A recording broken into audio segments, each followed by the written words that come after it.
Revenge with Karen. I knew the deal was going to be a bloodbath the moment I saw Tyler wearing a suit that cost more than my first car, but fit him like a condom on a banana. Tight in the wrong places, loose where it mattered, and screaming, I have never done a day of real work in my life. We were in the boardroom of Heir Ventures. Imagine a room designed to intimidate you. Mahogany tables long enough to land a Cessna on, floor-to-ceiling windows overlooking the Boston Harbor, air conditioning set to a temperature I like to call cryogenic preservation of the boomers. I was there to buy them out. Well, my company, Apex Mergers, was there to buy them out. I'm Clara, I'm the CEO. I eat stress for breakfast and usually wash it down with sparkling water and the tears of mid-level managers who think they can hide deficits in a pivot table. Victor Halperin sat at the head of the table. The man is an institution. Old money, old school, old leather. He built his manufacturing empire when supply chain just meant knowing a guy with a truck. I respect Victor. He's a shark, but he's a shark who swims in a straight line. You know where he is. You know if you bleed, he'll eat you. That's honest. Then there was Tyler, Victor's son, the Chief Innovation Officer, a title that usually means Daddy didn't know where else to put me, so I just disrupt things that are actually working. Tyler was 32, going on 12. He was scrolling on his phone while I was outlining the valuation of their logistics division. He wasn't even hiding it. He was probably checking crypto prices or looking for a new hair gel that contains actual diamonds. I paused my presentation. I didn't sigh. I don't sigh in negotiations. It shows weakness. I just stopped speaking. The silence in a room like that is heavy. It presses on your eardrums. Victor looked up, his bushy eyebrows knitting together. Clara, is there a problem with the figures? No, Victor, I said, my voice level. I'm just waiting for the full attention of the board. This acquisition concerns the future of your family's legacy. Tyler looked up, blinking like he'd just woken up from a nap in a tanning bed. He looked at his father, then he looked at me. And then he made the mistake that would eventually cost him an 8-figure inheritance. He pointed at his empty mug. Coffee. Now, said. He didn't even look me in the eye. He looked at his screen. I sat still. I didn't blink. I've negotiated hostage situations with union leaders that were friendlier than this. By the way, if you guys are into stories about corporate sociopaths getting absolutely dismantled, go ahead and hit subscribe and maybe drop a like. It helps me keep the lights on while I plot world domination. Anyway, back to the audacity of this man-child. Do you hear me? Tyler screamed, his voice cracking slightly. I said, coffee. We're paying you enough in fees, aren't we? Make yourself useful, sweetheart. The air left the room. My legal counsel, Zoe, stopped typing. I saw her hand drift toward her briefcase, probably to grab a sharp object or a subpoena. I didn't move. I looked at Victor. Victor was vibrating. It started in his hands, clenched on the mahogany, and traveled up his arms to his shoulders. His face, usually a pale, aristocratic gray, was turning a shade of purple that suggested an imminent stroke or a homicide. I leaned forward, clasping my hands. Tyler, I said, soft as velvet, I think you've confused me with someone who is on your payroll. I am the person writing the check that will allow you to continue pretending you're an entrepreneur. Dad, Tyler whined, turning to Victor. Are you going to let her talk to me like thwack? The sound was like a gunshot. Victor had stood up, faster than a man of 70 should be able to move, and backhanded his son across the face. It wasn't a playful tap. It was a Vietnam War veteran corrects a mistake slap. Tyler's head snapped back. His phone skittered across the table and fell onto the carpet. The room froze. I took a sip of my water. It was crisp, refreshing. Apologize, Victor whispered. His voice was shaking, not with age, with a rage so profound it felt like heat radiating off a furnace. Apologize to the CEO of the company we are trying to buy. Apologize to the woman who is worth 10 of you. Tyler held his cheek. His eyes were wide, wet, and shocked. He looked like a puppy that had just been kicked, if the puppy was wearing Italian loafers and had an MBA from a school his dad bought a library for. Dad, you hit me, Tyler gasped. I will do more than that, Victor hissed, leaning over the table, his knuckles white. Apologize, right now, or you are disinherited. You are out of the will, out of the trust, and out of this building before the ink dries. I watched them. This was the moment. Most people would look away, feeling awkward. I didn't. I watched because this wasn't just family drama, this was leverage. This was data. I was seeing the crack in the foundation of Heir Ventures, and I knew exactly how I was going to stick a crowbar in it. Tyler stammered. He looked at me.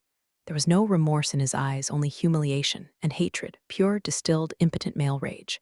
"I'm sorry," he mumbled, looking at my clavicle. "I didn't hear you," I said. I checked my watch. "And my time is billed at 6-minute intervals, Tyler. You're wasting capital." Victor looked at me. There was a plea in his eyes. "Please, let him have a shred of dignity." I held his gaze. "No." "I'm sorry, Clara," Tyler said louder, his voice trembling with suppressed fury. "Thank you, Tyler," I said, turning back to my presentation slides. Now, regarding the intellectual property rights on the subassembly line, I continued the meeting as if nothing had happened. But everything had happened. Tyler sat there, nursing his cheek, plotting his revenge. He thought he was humiliated. He had no idea. The humiliation hadn't even started yet. I wasn't just going to buy his father's company. I was going to ensure that by the time I was done, Tyler wouldn't even be qualified to manage a lemonade stand in a drought. The game had just begun. And unlike Tyler, I wasn't playing for Daddy's approval. I was playing for keeps. 10 minutes after the slap heard round the financial district, Tyler couldn't take it anymore. He stood up, knocking his chair over, another dramatic, unearned gesture, and stormed out of the room. Didn't slam the door because the doors at Halpern Ventures are made of solid oak and have those hydraulic closers that prevent slamming, which I found deeply satisfying. He just had to aggressively walk through a slowly closing door. It really undercut his tortured genius exit. Victor sank back into his chair. He looked 10 years older than he had when the meeting started. He took a handkerchief from his pocket and wiped his forehead. "Clara," he said. His voice was gravel. "I apologize, deeply. That behavior. It is not who we are. It's who he is, Victor," I said, closing my laptop. "And since you've insisted on him having a seat on the transition board, it's who we would be dealing with." "He's my son," Victor said. It was an explanation, not an excuse. "He's spirited. He feels threatened by the change. He feels entitled to the outcome without understanding the process," I corrected. "I can work with threatened, can't work with incompetent arrogance." I stood up. "We're done for today. I need to reassess the deal structure." Victor's eyes widened. "Reassess? Clara, the valuation is solid. We have a handshake." "We had a handshake when I thought I was buying a disciplined manufacturing firm," I said, smoothing my skirt. "Now I see I'm buying a daycare center for adult children. I need to consult with my partners. We'll be in touch." I walked out before he could beg. In negotiation, the power lies with the person who is most willing to walk away, or at least the person who puts on the best performance of walking away. Down in the parking garage, my driver, Marcus, opened the door to the black SUV. I slid into the back seat. The leather smelled like safety. Zoe, my head of legal, slid in next to me. She's 30, brilliant, and has a soul as dark as mine. "Did you see the vein in Victor's neck?" Zoe asked, pulling out her tablet. Thought he was going to aneurysm right onto the term sheet. "Focus, Zoe," I said, staring out the window as we merged into Boston traffic. "Tyler isn't going to take that lying down. He's a narcissist with a bruise on his ego and a trust fund in his pocket. He's going to try to blow this deal up." "He can't," Zoe said, tapping away. "Victor controls 51% of the voting shares. Tyler doesn't need shares to wreck a deal," I said. "He has a mouth. He has access. I want you to scrub his digital footprint. I want to know who he talks to, where he drinks, and which rival firms he's following on LinkedIn. If he's going to try to sabotage me, I want to know the color of the sabotage before he even buys the paint." "Already on it," Zoe smirked. "You know he has a TikTok, right? It's mostly him doing life hacks for entrepreneurs, which seem to involve waking up at 4 a.m. to yell at his espresso machine." "Deep dive, Zoe. Everything I ordered. Look for leaks. If he's feeling marginalized, he's going to look for allies. He'll try to sell us out to a competitor just to prove he has agency." I unlocked my phone. I had 3 missed calls from Victor's executive assistant. I ignored them. Silence is a weapon. Let them sweat. Let Tyler stew in his humiliation. Let Victor realize that his legacy is dangling by a thread held by a woman his son just tried to order around like a barista. "Found something," Zoe said, her voice dropping an octave. "It's faint, but he's been deeming the VP of Acquisitions at Omnicorp. Omnicorp, my biggest rival, the Walmart to my Target. They were sloppy, aggressive, and cheap. Exactly Tyler's type." "Of course he is," I said, cold smile touching my lips. "He's trying to shop the deal. He wants to bring a higher offer to Daddy to prove he's the real businessman." "Omnicorp won't value Halpern as high as we did," Zoe noted. "They chop shops. They'll strip the assets and fire the workforce." "Tyler doesn't care about the workforce," I said. "He cares about the win, or what he thinks is a win." I looked at the Boston skyline passing by. Let him talk to them, Zoe. Let him think he's making moves. We're not going to stop him. We're not. No, I said. We're going to let him dig the hole. And then we're going to sell him the shovel. You have that look, Zoe noted. What look? The look you get before you fire someone on their birthday. Tyler isn't getting fired, I said softly. He's getting erased. 3 days later, we reconvened. The atmosphere was different. Victor looked like he hadn't slept. His skin was the color of parchment. Tyler, on the other hand, looked like he just snorted a line of crushed-up confidence. He was wearing a new suit, this one even tighter, a shade of electric blue that shouldn't exist in nature, let alone a boardroom. He walked in carrying a stack of files, slamming them onto the table. "Good morning, everyone," he announced, projecting to the back of the room like he was in a college theater production of Glengarry Glen Ross. "Dad's taking a step back today. I'll be leading the point on these negotiations." I looked at Victor. He stared at his hands. He was letting the boy play captain, a fatal error. Victor presumably thought letting Tyler feel important would calm him down. He didn't understand that feeding a shark a snack doesn't make it full, it just teaches it that you are made of meat. "Is that so?" I asked, opening my notebook. "Proceed, Tyler." He paced the room. He actually paced. "We've been reviewing the term sheet. And frankly, Clara, feel the valuation of the proprietary tech is antiquated. We want to restructure. We want to retain 40% of the IP rights for a spin-off venture I'm spearheading." He paused for effect. "And we want a 15% increase on the cash up front." Zoe let out a sharp exhale through her nose. It was the legal equivalent of laughing in his face. I kicked her gently under the table. "A spin-off?" I asked politely. "And what would this spin-off do, exactly?" "It's a disruptor in the supply chain blockchain AI space," Tyler buzzed. He threw every buzzword he knew into a salad spinner and served it with a side of arrogance. "We believe the core tech of Halperin has applications in cryptologistics." It was nonsense. It was absolute vaporware.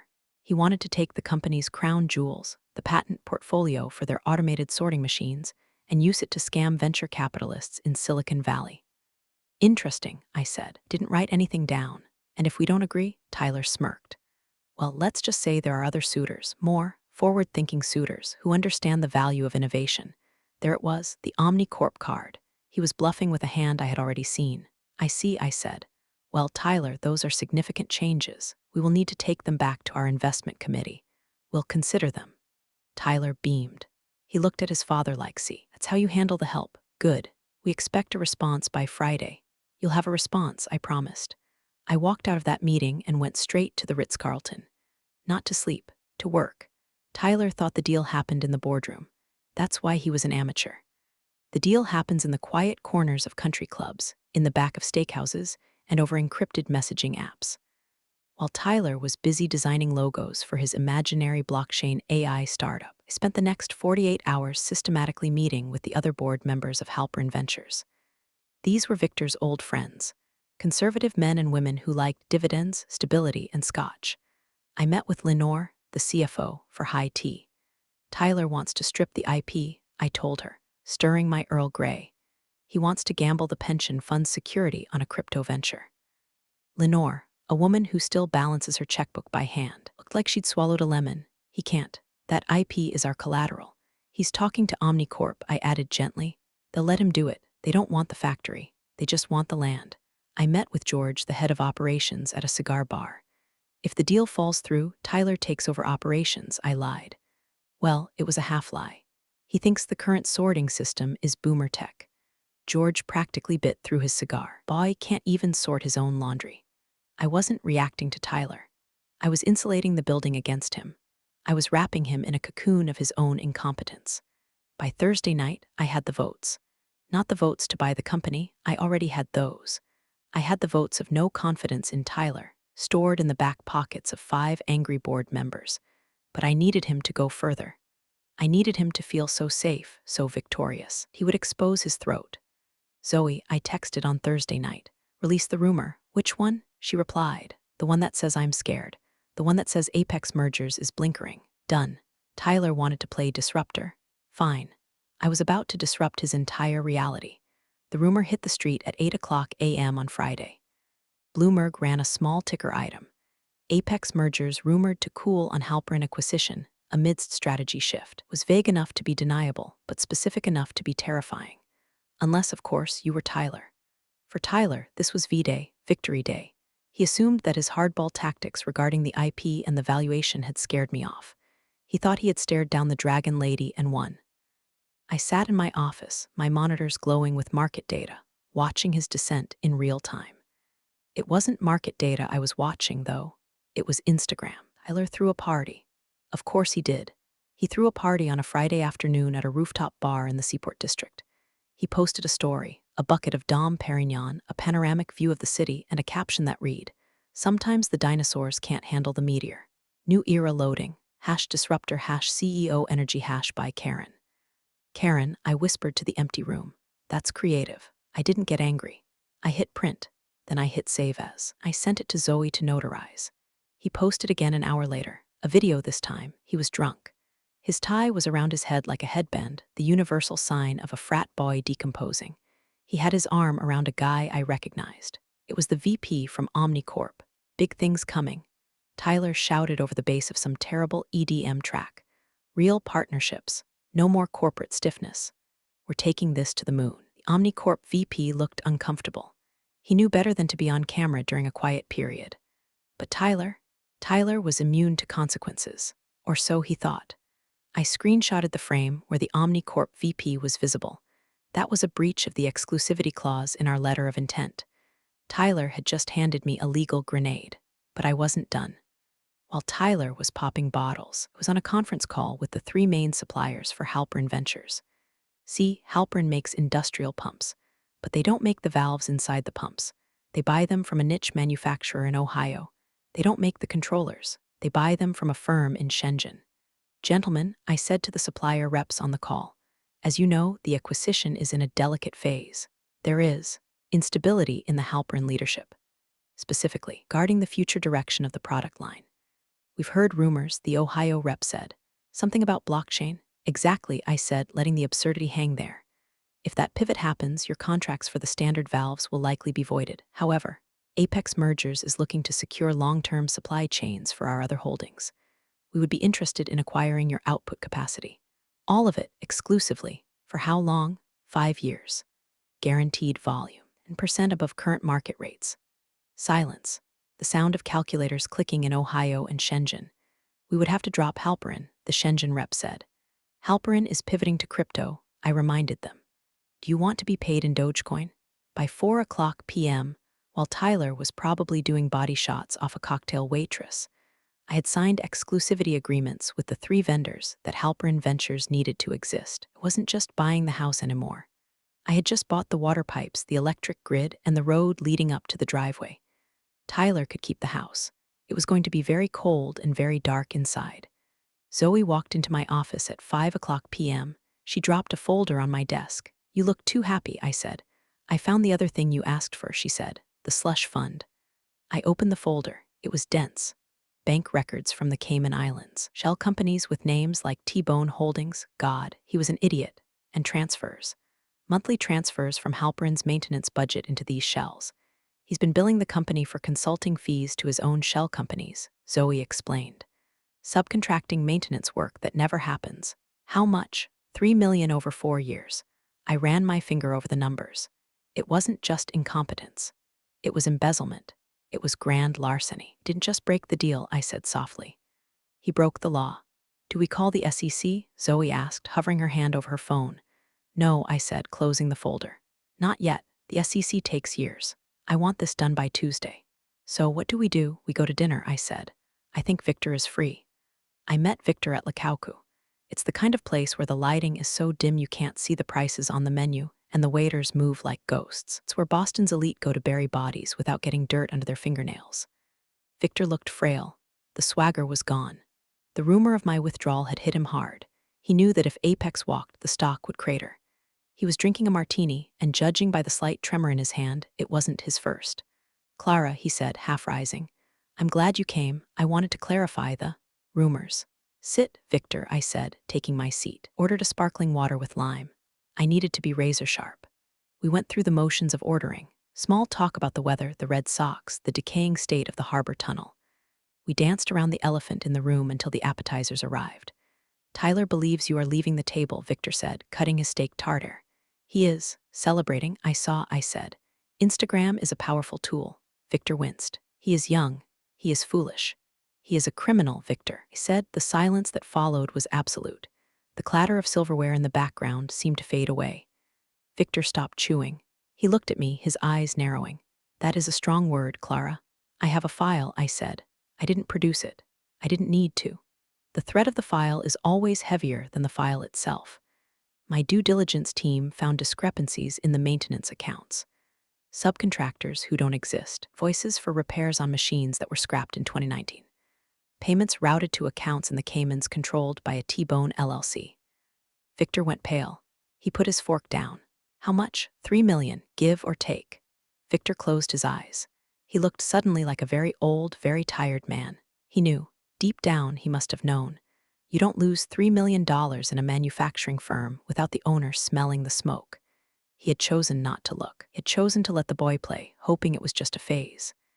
If this goes public, Victor whispered, he goes to prison. Yes, I said, and the Halpern name becomes synonymous with fraud. The stock goes to zero. Your legacy ends in a federal indictment. Victor looked at me, pleading, Clara, he is my son. I know, I said. My voice was gentle, but it wasn't kind. It was the gentleness of a doctor telling you the leg has to come off to save the body. That is why I haven't sent this to the SEC. Yet, what do you want? I want the company, Victor, on the original terms. No crypto pivot, no IP stripping, and certainly no Tyler. He will fight it, Victor said. He thinks he has OmniCorp lined up. OmniCorp isn't going to buy you, I said. I spoke to their VP. The one Tyler was partying with, he was just mining Tyler for trade secrets, launching a hostile takeover of your logistics routes next week. Tyler gave them the roadmap. Victor looked like he had been punched in the gut. His son hadn't just stolen from him, he had sold him out for bottle service and a pat on the back. I can save the company, I said. I can protect the workforce. I can even protect the name. But you have to cut the rod out. You have to do it, Victor, not me. Victor stared into his martini. He swirled the olive. It was morning. He was mourning the son he wanted, the son he thought he could mold. But he was a businessman first. He has a press conference scheduled for Monday, Victor said quietly. He wants to announce the new direction.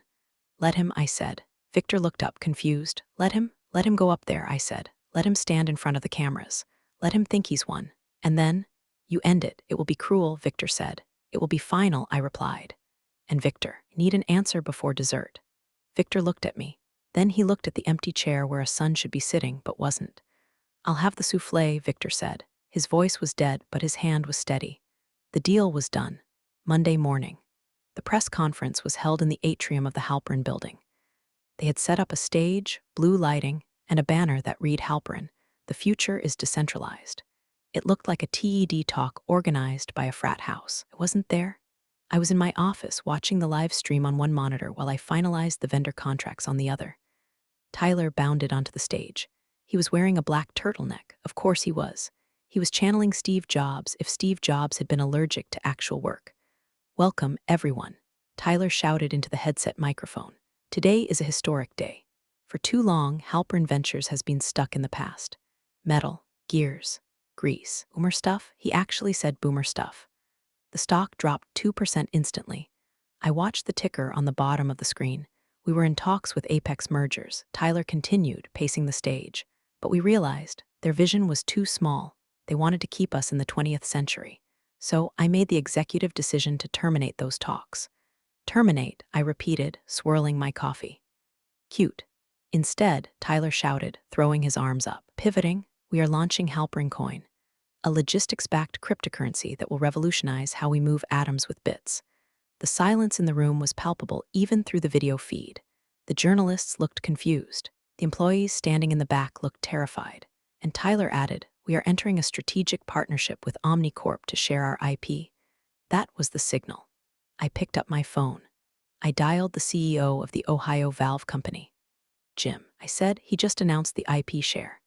I'm watching, Jim said. He's insane. Our contract forbids sharing specs with competitors. Exactly, I said. Trigger the breach clause. You're cutting them off, effective immediately. Done, Jim said. I called the Shenzhen controller firm. Execute the stop shipment order. Done. On the screen, Tyler was basking in the applause of 3 people in the front row, probably his drinking buddies. Any questions? He asked. Journalist from the Wall Street Journal stood up. Tyler, does this pivot mean you're abandoning your core manufacturing contracts? Because without the Ohio valve supply, your assembly line stops in 48 hours. Tyler blinked. That's legacy thinking. We're moving beyond valves. You make pumps, the journalist said dryly. Pumps need valves. We'll 3D print them, Tyler improvised. On the blockchain, it was a train wreck. It was beautiful. Then, I saw movement in the background of the video feed. Victor, he walked onto the stage. He wasn't wearing a turtleneck. He was wearing his charcoal suit. He walked slowly, heavily, like a man carrying a tombstone. Tyler turned. Dad, I was just explaining. The Victor walked up to the microphone. He didn't look at Tyler. He looked at the camera. Ladies and gentlemen, Victor said. His voice was low, but it commanded the room. My son is mistaken. Tyler froze. Dad, are you doing? There's no Halpern coin, Victor said. There's no partnership with OmniCorp. And as of this morning, there is no chief innovation officer. The room erupted. Flashbulbs went off. Dad, Tyler shrieked, grabbing Victor's arm. You can't do this. I'm the future. Victor gently removed Tyler's hand. He looked at his son with a sadness that was almost unbearable to watch. Almost. You are not the future, Tyler, Victor said into the mic. You are a liability. Security guards, men I had recommended Victor hire, stepped onto the stage. They flanked Tyler. Escort him out, Victor said. This is my company, Tyler screamed as they grabbed his arms. I built this brand. You need me. Clara, where is she? She set me up. The camera zoomed in on his face as he was dragged off stage. He looked directly into the lens, directly at me. I took a sip of my coffee. Zoe, I called out. Send the final purchase agreement to Victor. Include the bottle of scotch I bought. He's going to need it. 2 days later, Victor asked to meet. Not at the office and not at the restaurant. He wanted to meet at the Commonwealth Club, neutral ground, or so he thought. The lounge was empty, save for a few ancient members sleeping in wingback chairs. The air smelled of dust and old money. Victor was sitting by the fireplace. He looked smaller. The fire had gone out of him. It is done, Victor said as I sat down. Heir has been removed. The press release has been issued. We are stabilizing, I said. The stock is down 15%. The market hates uncertainty, Victor. Which is why we need to close, Victor said, sliding a document across the low table. The original terms, as we discussed. I've signed it. I looked at the document, the purchase agreement for Halpern Ventures. A week ago, this was all I wanted. I didn't pick it up. Victor, I said softly, can't sign this. He froze. What? You said. At dinner, you said if I removed him. I said I wanted the company. I corrected. I didn't say I wanted to pay full price for burning building. It's not burning. Victor protested, a flash of his old anger returning. It's a temporary dip. The fundamentals are sound, are they? I asked.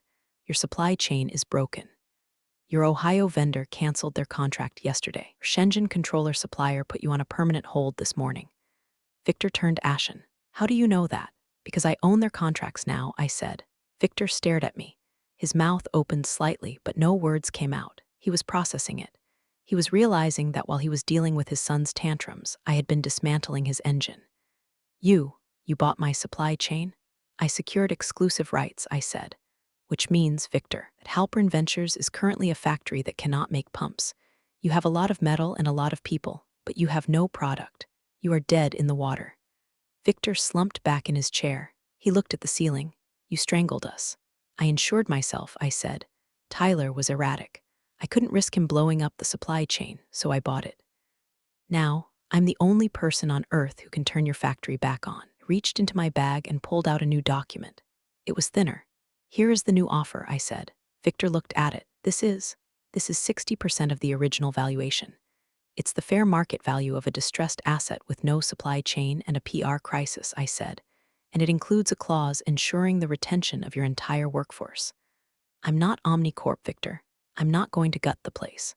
I'm going to run it, but I'm going to run it my way. No family seats on the board, no consulting fees, and absolutely no Tyler. Victor looked at the paper. He looked at the fire. He realized he had no leverage, none. If he walked away, the company would collapse within a month. He will hate me, Victor whispered. Tyler. He will say I gave it away. Tyler is currently trying to sell his blockchain story to a tabloid, I said. His opinion is irrelevant. Victor took a gold pen from his pocket. His hand shook. He uncapped it. You are a hard woman, Clara. I'm a CEO, Victor, I replied. Coffee, he signed. The transition was swift. My team moved into the Halpern building on Wednesday. We didn't bring balloons. We brought auditors. I was in what used to be Victor's office, now mine, when the security alert popped up on my screen. Lobby breach attempt. ID card #004, Tyler Halperin, access denied. I tapped the video feed. Tyler was at the turnstiles. He was trying to tap his badge. It flashed red. He tapped it again. Red, he slapped it against the reader. Red, he went to the security desk. I turned up the volume. "Hey, Jerry," Tyler said to the guard. "Badge is glitching. Buzz me in." Jerry, a man who had worked there for 20 years and who Tyler had never bothered to learn the last name of, it was Miller, didn't look up. "I can't do that, sir. You're not in the system, not in the—" Jerry. "Tyler, I own the place." "Apex Mergers owns the place, sir," Jerry said, "and your name isn't on the visitor list." "Visitor list?" Tyler shouted. "Call my dad. Mr. Halperin is no longer with the company," Jerry said. "He retired on Tuesday." Tyler's face went slack. He backed away from the desk. He pulled out his phone. He dialed. I watched him pace. He was calling Victor. Victor wouldn't answer. I knew that because Victor was currently on a plane to the south of a trip I had suggested he take as part of his severance package. Tyler stood in the lobby of the building he thought was his birthright. He looked around. Employees were walking past him. People he had ignored, belittled, or mocked for years. None of them looked at him. He was a ghost. Then the elevator doors opened. Zoe stepped out. She was carrying a manila envelope. She walked straight up to the turnstiles. "Tyler," she said. "Zoe?" Tyler sneered. "Tell your boss to quit playing games, and you have been served," Zoe said, sliding the envelope across the marble counter. "What is this?" "Formal notice of disinheritance," Zoe said, her voice crisp, "and a restraining order. You are not to come within 500 feet of this building, any Apex Mergers property, or Victor Halperin." "Restraining order?" Tyler laughed, a high, manic sound. "On what grounds?" "Embezzlement," Zoe said. "Turn the T-Bone LLC files over to the district attorney this morning." "Along with your confession." "I never confessed. You posted a video of yourself popping champagne with the OmniCorp VP while billing the company for emergency maintenance," Zoe said. "It's called evidence, Tyler. We also have the IP logs. The DA is very interested in the consulting fees." Tyler looked at the envelope. He didn't touch it. "This is a bluff," he whispered. "The police are on their way," Zoe said, checking her watch. "Eat 2 minutes. If I were you, I'd run." Tyler looked at the door. He looked at Zoe. Then he looked up at the camera. He knew I was watching. He mouthed a word. It looked like bitch. I smiled. He turned and ran. He actually ran, out the revolving doors into the rain, slipping slightly on the wet pavement. I switched off the monitor. "Jerry," I said into the intercom. "Yes, Miss Clara, good work. Take the rest of the day off. With pay, thank you." I swiveled my chair to look out the window. The harbor was gray and choppy. It was a good day for business. 6 months later, I was in Washington, D.C. for the National Economic Forum. It's the Super Bowl for people who read The Economist. Senators, tech moguls, foreign dignitaries. The air conditioning smells like legislation and expensive perfume. I was the keynote speaker for the Future of Manufacturing panel. Halperin acquisition had been touted as a masterclass in stabilization. The stock was up 40%. The Ohio valve plant had added 2 shifts. We were winning. I was walking down the main corridor toward the grand ballroom. I was wearing a white suit, a power move, because it says I am not afraid of spilling coffee. I had an entourage of 4 people. I felt electric. We reached the security checkpoint for the VIP backstage area. There was a bottleneck. Someone was arguing about badge clearance. "I'm telling you, I need to get these crates back there." A voice shouted. A familiar nasal whine. I stopped. The crowd parted slightly. There he was, Tyler. He wasn't wearing a turtleneck. He was wearing a polo shirt that was 2 sizes too big with the logo of a temp agency on the breast. He had a lanyard around his neck that said Staff Logistics. He was holding a clipboard and sweating.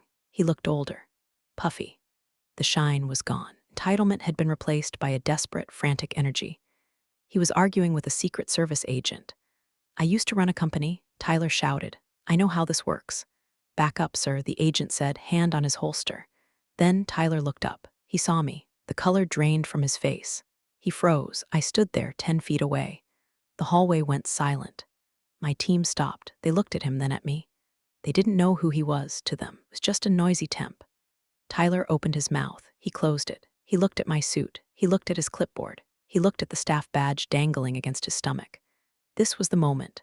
The movie moment where I'm supposed to say something witty. Something like, "How's the crypto market, Tyler?" or "Coffee." Now, but I didn't, because saying something would imply he mattered. Saying something would imply we had a history. I looked him in the eye. I held his gaze for 3 seconds. Let him see that I wasn't angry. I wasn't gloating, I was indifferent. He was an insect on the windshield of my life. I had already used the wipers. He shrank. He actually physically slumped. He looked down at his shoes. "Excuse me," I said to the Secret Service agent. "I believe I'm expected on stage." "Right this way, ma'am," the agent said, stepping aside and pushing Tyler back with a firm hand. I walked past him. I didn't look back. I could feel his eyes on my back, burning with shame, but I didn't care. I walked onto the stage. The lights hit me. The applause started. It was a roar, a wave of sound. I walked to the podium. I adjusted the microphone. I looked out at the sea of faces. "Good morning," I said. "Let's get to work." And for the first time in 6 months, I didn't think about Tyler Halperin at all. And that's how it all played out. Funny how life can twist itself into knots and then somehow straighten out again. Yeah. Thanks for listening and being here.